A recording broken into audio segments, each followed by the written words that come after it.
आपने ही तो लाठीचार्ज करवाया उन परीक्षार्थियों पे।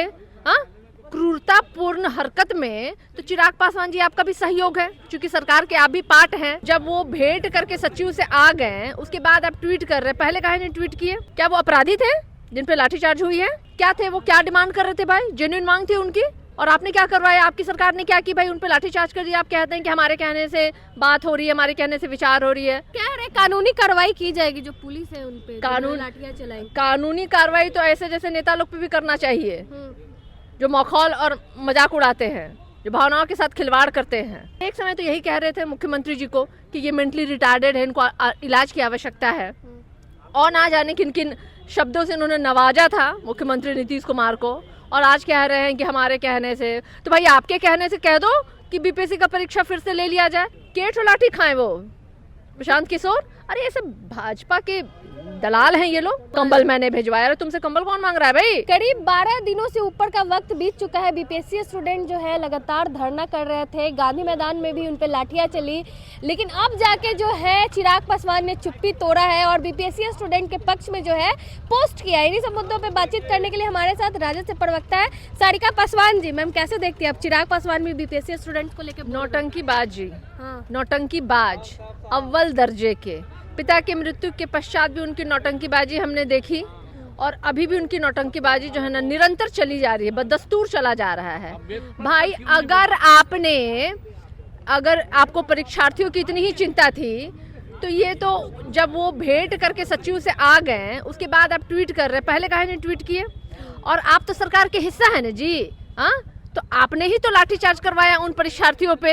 हाँ, क्रूरतापूर्ण हरकत में तो चिराग पासवान जी आपका भी सहयोग है, क्योंकि सरकार के आप भी पार्ट हैं, और आप चले हैं अभी लाफा शूटिंग बतियाने के लिए। हाँ, बिहार की जनता, बिहार का युवक सब जान रहा है कि ये वही चिराग है जो अपने घर को तो जलाया ही जलाया, और अब बिहार वासियों के भविष्य को भी जलाना चाह रहा है।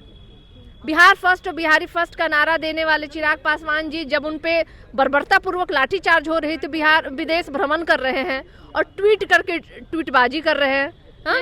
सोशल मीडिया पे नहीं, कितना क्यों उनको समय नहीं मिला क्या? कितने दिनों से परीक्षार्थी जो है गर्दनी बाग में प्रदर्शन कर, उनको एक बार भी समय नहीं मिला उनको? हाँ, उनको तो चुप्पी साध रखे हैं, चाहे मुद्दा कोई भी हो। जब अमित शाह जी ने अम्बेडकर जी का बयान, हमने सबने सुना ना अम्बेडकर जी का क्या अपमान किया उन्होंने सदन में, लेकिन वो बोलेंगे क्यों भाई? ये तो वही व्यक्ति है जो रामविलास पासवान की को बंगले को खाली कराया गया, बाबा साहब भीमराव अम्बेडकर की मूर्ति उस समय भी बाहर फेंकी गई थी। तो इनको तो कोई मतलब नहीं, ना इनको संविधान से मतलब, ना देश से मतलब, ना युवकों से मतलब है। इनको मतलब क्या है? इनको अपनी कुर्सी से मतलब है। और एक समय तो यही कह रहे थे मुख्यमंत्री जी को कि ये मेंटली रिटार्डेड है, इनको इलाज की आवश्यकता है, और ना जाने किन किन शब्दों से उन्होंने नवाजा था मुख्यमंत्री नीतीश कुमार को। और आज कह रहे हैं कि हमारे कहने से, तो भाई आपके कहने से कह दो कि बीपीएससी का परीक्षा फिर से ले लिया जाए। क्यों वो बच्चे इस ठंडी में इतनी परेशानियां झेल रहे हैं, वो लोग प्रदर्शन कर रहे हैं, उन पे लाठियां चार्ज हो रही है, पानी की बौछारें छोड़ी जा रही हैं, क्यों? अगर वाकई में आपको उनके दर्द से है कोई मतलब, सरोकार है, तो करवा दो ना री एग्जाम। तो कथा कहानी कहने से नहीं होगा, समझे ना? ऐसे ऐसे बहुत बाबा आए बाबा गए। पर कह रहे कानूनी कार्रवाई की जाएगी, जो पुलिस है उन पे लाठियां चलाई। कानूनी कार्रवाई तो ऐसे जैसे नेता लोग पे भी करना चाहिए, जो मखौल और मजाक उड़ाते हैं, जो भावनाओं के साथ खिलवाड़ करते हैं और कह देते हैं कि हमारे कहने से ये हुआ। अरे आपके कहने से तो लाठीचार्ज हुई उन पे। चिराग पासवान के समर्थन से उन बच्चों पे लाठीचार्ज हुई है, बर्बरतापूर्वक उनके साथ व्यवहार हुआ गया है। क्या वो अपराधी थे जिन पे लाठीचार्ज हुई है? क्या थे वो, क्या डिमांड कर रहे थे भाई? जेन्युइन मांग थी उनकी।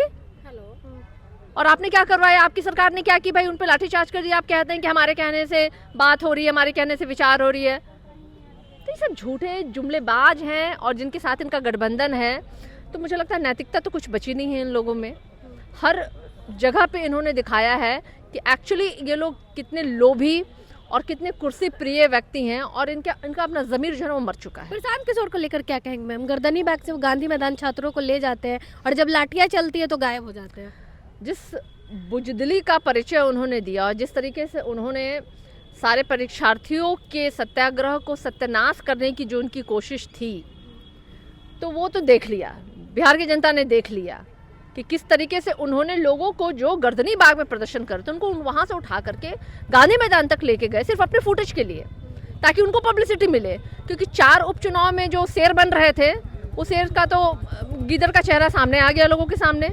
अब वो नया बच्चों के नाम पे वो चले थे अपनी राजनीति चमकाने, और उन बच्चों को भरमाने की कोशिश करते हुए वो लेकर गए वहाँ पे, भरवा करके गए वहाँ पे, और उन पे लाठीचार्ज।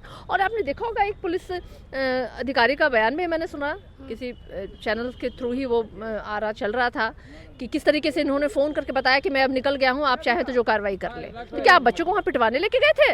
उन्होंने तो कहा था कि पहली लाठी मैं खाऊंगा। तो कहाँ है लाठी? हाँ, केठ और लाठी खाएं वो प्रशांत किशोर? अरे ऐसे भाजपा के दलाल हैं ये लोग। मैं ऐसे थोड़ी कहती हूँ, लोग धमकाने भी गए थे गर्दनी बागरात को मैम। भाषा तो आपने देखा ही ना, तुम तड़ाक ना जाने क्या क्या कंबल मैंने भिजवाया। अरे तुमसे कंबल कौन मांग रहा है भाई? परीक्षार्थियों ने कहा कि हाँ, कौन मांगा था कंबल आपसे? कंबल नहीं चाहिए हमको, नया चाहिए। और बच्चों के भविष्य की बात है, उनका क्या है मांग है भाई? बहुत सारे कई ऐसे सेंटर्स थे जहाँ से ये कंप्लेन आ रही थी कि परीक्षा पत्र जो है, वो प्रश्न पत्र जो है वो आधे घंटे लेट बांटा गया, उनको समय से पहले ले लिया गया, और ऐसी अनियमितता बहुत सारे सेंटर्स में सुनाई दी। तो क्यों नहीं, सरकार को क्या ऐतराज है? यानी कि कहीं ना कहीं ये सरकार जो है वो लिप्त है उसमें, और जो अपराध करता है वो कभी नहीं कहता कि मैं अपराधी हूँ। चोर कभी स्वीकार नहीं करता कि मैंने चोरी किया है। 4 को एग्जाम में है मैम, क्या लगता है कैंसिल होगा? देखिए, ये निर्णय मुख्यमंत्री जी को लेना चाहिए, बच्चों के भविष्य की बात है। और वो बच्चे जो गरीब घरों से बच्चे आते हैं, जो लंबे समय से परीक्षा की तैयारी करते हैं, अपने घर बार को छोड़ करके, कईयों के तो भाई जर जमीन बिक जाती है तैयारी में, और वैसे लोगों के साथ इस तरह का अन्याय जो है हम बिल्कुल समर्थन नहीं करते। सरकार को चाहिए कि पुनः विचार करे और री एग्जाम करे। चलिए, बहुत बहुत धन्यवाद। हमारे साथ राजद से प्रवक्ता सारिका पासवान जी थी। आपने सुना इन्होंने क्या कुछ कहा, बाकी आप क्या कुछ सोचते हैं इस पूरे मामले को लेकर, अपनी राय कमेंट बॉक्स में जरूर दें। धन्यवाद।